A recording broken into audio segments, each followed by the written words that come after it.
국회 원구성과 관련해서 한 말씀 드리겠습니다. 주호영 대표와 그저께 밤에 통화를 했고 어제 만나서 장시간 허심탄회하게 대화를 나눴습니다. 큰 틀에서 국회 정상화와 3차 추경의 신속한 처리에 인식을 같이 했습니다. 주호영 대표는 오늘 오후에 입장을 발표한다고 했습니다. 오늘 미래통합당이 오로지 국민을 위해 현명한 결정을 내려주기를 기대합니다. 6월 국회에서 3차 추경안은 반드시 통과되어야 합니다. 기업 파산과 대량 실업의 발생은 생산 능력 저하로 이어져 코로나19가 종식된 후에도 경기 회복이 지체될 수 있습니다. 그래서 유동성 공급과 고용 안정을 위한 적극적인 재정 정책으로 경제 시스템을 보호해야 합니다. 3차 추경은 코로나19로 생존을 위협받는 자영업자, 소상공인, 중소, 중견기업의 버티기 기반을 강화하여 국민들의 일자리를 지키고 취약계층의 생활 안정을 지원하는 특별 추경입니다. 500만 명의 국민이 3차 추경의 긴급 지원을 애타게 기다리고 있습니다.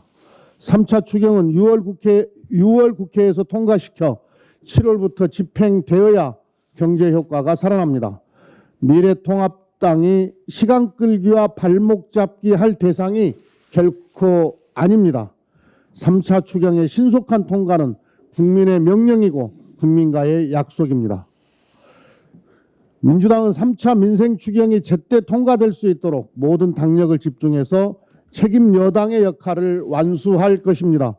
비상시국에서 민주당이 책임 있게 행동하지 않으면 경제가 흔들리고 국민의 삶이 더 어려워집니다. 민주당은 잘못된 관행과 발목 잡기에 굴복해서 과거의 낡은 정치로 후퇴하지 않겠습니다.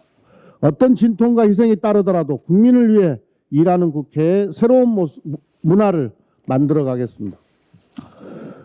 존 볼턴 회고록 관련해서 한 말씀 드리겠습니다. 존 볼턴의 헛소리에도 문재인 대통령의 한반도 평화와 번영을 향한 각고의 노력은 감출 수 없습니다. 정치적 목적을 가지고 출간된 볼턴의 회고록이 의도된 왜곡에도 불구하고 문재인 대통령이 미국과 북한 사이의 중재를 위해 얼마나 끈질기게 노력했는지 엿볼 수 있습니다. 네오콘의 농간과 일본의 방해로 분단 70년을 종식하고 한반도 통일의 역사적 전환을 이룰 천재 인류의 기회가 사라져버렸다는 통한의 진실을 마주하게 된 것이 너무나 안타깝습니다. 존 볼턴 스스로 누가 한반도 평화를 위해 눈물겹도록 애쓰는지, 누가 한반도 통일을 반대하고 회방하는지 실토하고 있습니다. 그런데도 야당과 일부 언론은 볼턴의 일부 주장을 각색해서 한반도 평화 프로세스를 폄훼하고 비판하고 있습니다. 야당과 일부 언론의 정부 비판은 사실에도 부합하지 않고 도리어 네오콘과 일본의 주장과 한 통속입니다.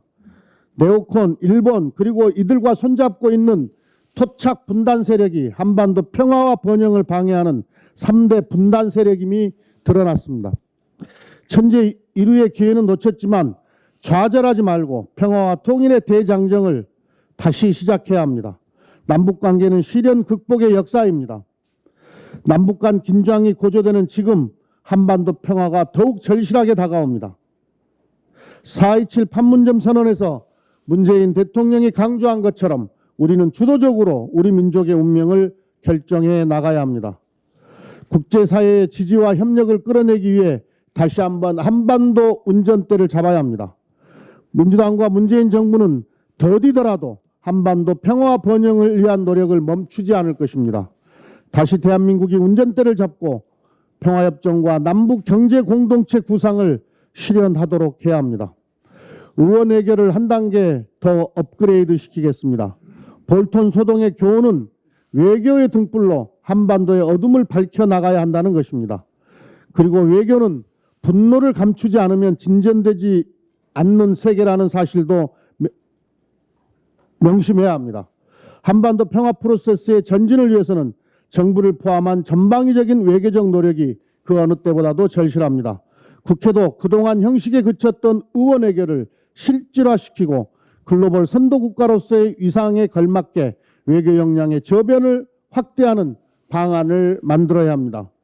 당장 11월 미국 대선에서 한반도 문제가 민주공화 양당의 핵심 공약이 되도록 민주당 외교사절단 파견을 검토하겠습니다.